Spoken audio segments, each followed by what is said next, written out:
few years ago, so I started working with Department of Social Services. I was working in Human Services, working as a case manager.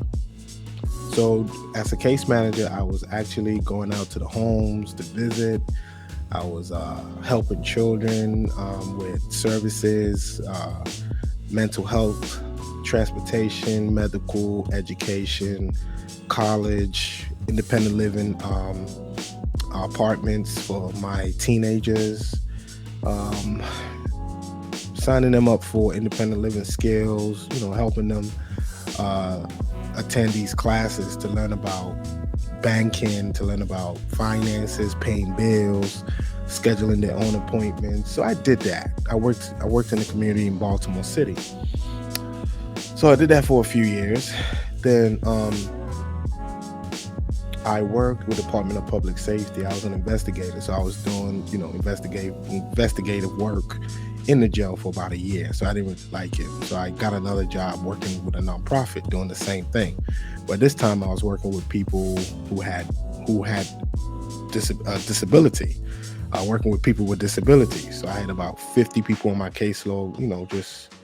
Just working with them, helping them with residential employment, supported living, any type of service they need. Then that's 2017. I had the business idea. I'm like, you know what? A lot of people in this field don't have the training. How about I start my own training and consulting company, like I show you guys? So I started my own training and consulting company, and I was selling it for $20. I just had that idea, and this idea was just set aside for college kids, graduated from college, that are coming into our field, into our industry. But it wasn't college kids that were signing up. It was companies that were calling me saying, hey, how about you train our staff? So I was traveling. I was going to New York, Boston. I was just all over the place before COVID. Then I met this individual who was like, hey, I see you got a business.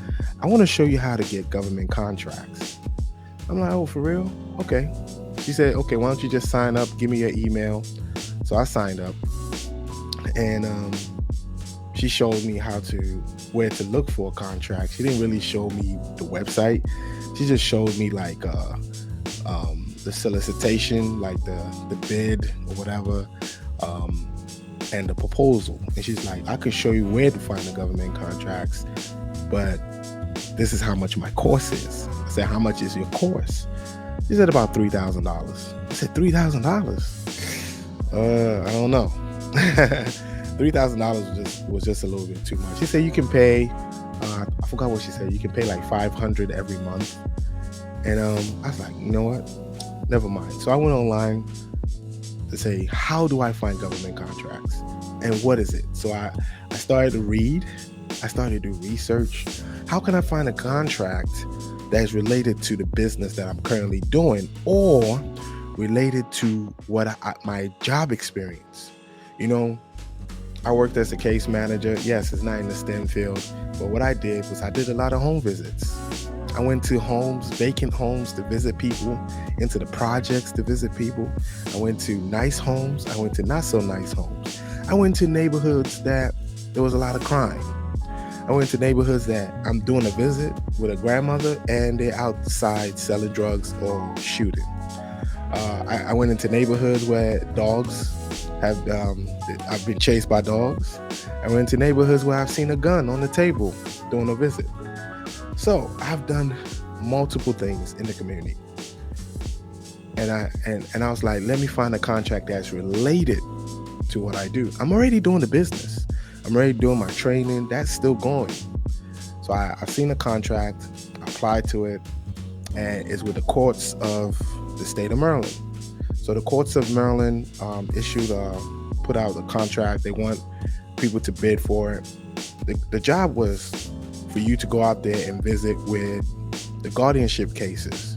So, for example,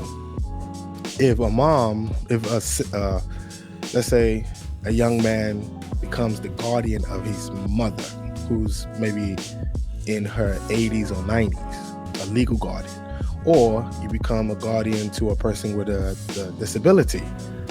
If the courts haven't heard from you in a while, they will send me out there to investigate what's going on. So when I come to the house, I have to get medical reports, updates, financial reports. I have to get all this information and submit it to the courts and submit a court report to the courts.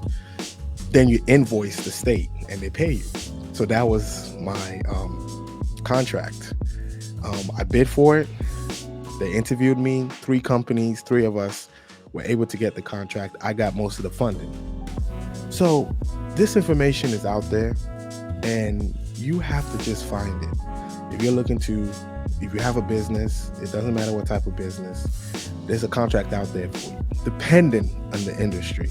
Now, like, for example, like making shirts and stuff like that, you probably won't see a contract like that. Like cleaning business, moving business, HVAC, any type of teaching, consulting, accounting, financial services, health services, mental health, those type of services, lawn care, that type of services, trash removal. Those are the type of services the government will pay you for. The government is one of the biggest spenders in the country. They love to spend money. So let's get into it. She's laughing. She said, laughing my ass out loud. It's true.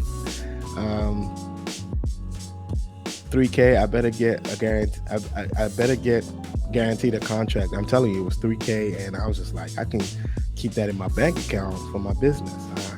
I would rather do the research and read. So you have to read. But today we're just gonna go over it. So if you have any questions, let me know. And this information, you might not need it today, but down the line you might need you might have the motivation to apply for a contract for yourself. You just never know. All right, so let's go into it. 2, where to find government contracts? The public school system, which is the public schools. For example, if you live in Orlando, the Orlando public schools, elementary, middle, high schools, there's contracts available for businesses. Let's, for example, the HVAC goes out from the school. They don't have a team just running around. No, they will put out a bid, and a company will bid for it, and the best company with the best reputation, and if they win that bid, they will be able to replace the HVAC system in the school. Also, sometimes the school system will put out a contract for a consultant to come in to teach high school seniors. Maybe somebody to teach about finances, to teach about maybe about life skills, about independency, how to deal with your mental health. So they will pay people to come in. That's a contract as well. Also, here's another contract that the school system provides. Sometimes, teachers, sometimes you might have, don't use teachers. Let me use administrators, like an administrative assistant, cafeteria workers, the janitor, drivers. They will reach out to staffing agencies. So if somebody calls out or they have a shortage of employees, they reach out to staffing agencies who will provide staff to them. You know what I mean? So the school system have multiple types of contracts. Just type it in. And I'm going to show you guys an example of what it looks like on the school system for each jurisdiction. So I'm going to use Baltimore as an example. The second one is colleges and universities. They also provide government contracts. They need the lawn care. Not all the time they have a team that's going to take care of the lawn. Like, let's say, for example, they want to, let's say they get money to fix the football field, to renovate the football field. They will put the contract out there, especially if the school is a state school. So if they get money to renovate the football field or renovate the buildings or whatever it is, they put that contract out there, and they will have to bid, and whoever wins will have the opportunity to renovate that football field or the building. So those are how school and colleges and universities put out contracts. There are also small contracts that they put out, like cleaning a building. They might need cleaning services there, or they might need a moving team to help them move from one building to another building. They have those types of contracts, but you just have to look for them. The next one is local governments. So if you live in Boston, the Boston government will put out some contracts for you to bid for. It can be anything, which I will show you guys in a few minutes. And the state government and the federal government. I don't know about the federal government yet. I haven't looked into federal government contracts, but I'm going to get there in 2022. I heard their contracts are great. But I know I've done the state contracts. I've seen local colleges and public school system. Who issues the contract and solicitations? The procurement department or agency. Just type it in. Just type in procurement. Wherever you live. If you live in Orlando, type in Orlando City Procurement, and it will bring you a list of contracts available to you. That's the easiest way. So what I'm doing tonight, I'm just showing you the basic way for you to actually find this information. And some of these government contracts, they can range from, let's say, hold on real quick. Some of these government contracts, it can be a one-time payment, or it can be 5 years. They can give you a 5-year contract worth millions of dollars. All right, or it can just be a simple payment. You provide a service to the government. If it's a moving service for one day, you move from one building to another building, and you send them an invoice, and they pay you, and you're done. The contract over. Then there's some contracts that's 5 years. For the next 5 years, you send them invoices or you send them a bill. They will pay you each month, worth millions of dollars. So, so the procurement departments or / agency are the ones who issue this contract, and they usually do it on a website, on their website. So you have to look on their website.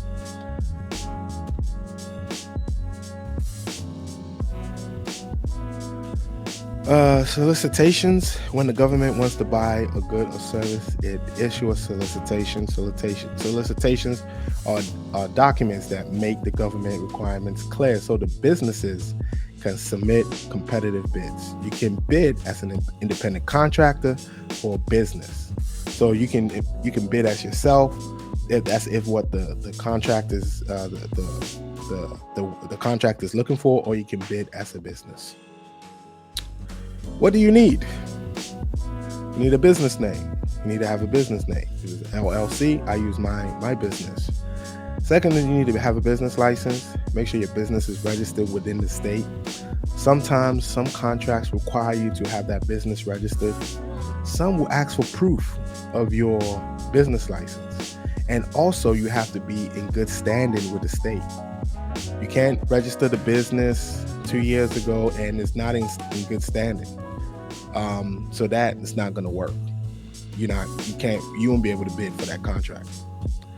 What's up, NC worker? How you doing? Nice of you to join us. All right.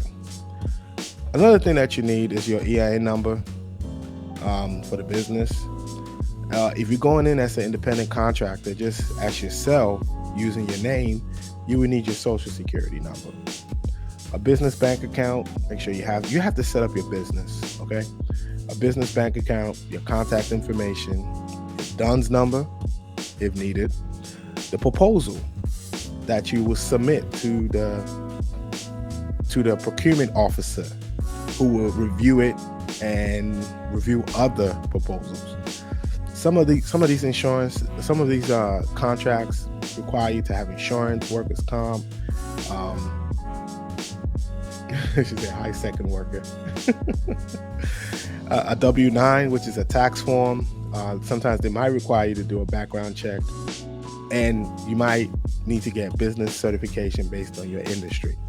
Like you might have to be certified or licensed. Like, for example, if there's a nursing contract out there, they will require you to have a nursing degree and a nursing license in order for you to get that contract. All right. So I'm gonna run this over again. You need a business name if you're looking to start a business, LLC, C Corp, whatever. Status you want to put it under. Business license. They want to make sure that you are registered in the state. They want to make sure that you are in good standing. EIN number, or if you're going in as an independent contractor, your social security number. Your business bank account. I think is good for people to have a separate account from their personal account. Your contact information, your name, your email, a working phone number. So when they call, they will call or they'll send you an email. Actually, they send emails. I've never had any of them call me. DUNS number, that's free. Don't pay for it, please. That's like a credit for your business, your credit profile. Then the proposal itself, the one you will type up, which I'm going to show you guys what the requirements are to put in for a proposal. Insurance and workers' comp, that's sometimes needed or not all the time. W-9, which is tax. Background check, sometimes they will require you to have a background check. It depends on the type of industry you're going into. Like if it's Department of Public Safety, like the Justice or the federal government, and it depends. Not all of them. And business certifications based on your industry. So what's up, Alonzo? How you doing? Oh, somebody just sent me something. Hold on. Thank you, JT Coins. Appreciate you very much for the 99 cents super chat. Hey, Malika, how you doing? Oh, I said hi already. Oh, Alonzo, excuse me. What's up, Alonzo? Yes, how y'all doing? Thank you. Can all of this apply to a digital business as well? Yes. You'd be surprised. Like, for example, sometimes some contracts will ask for a marketing person to help them with marketing as well. So yeah, I'm telling you, the government can buy anything. The government can pay for anything. They will pay for any type of service or goods.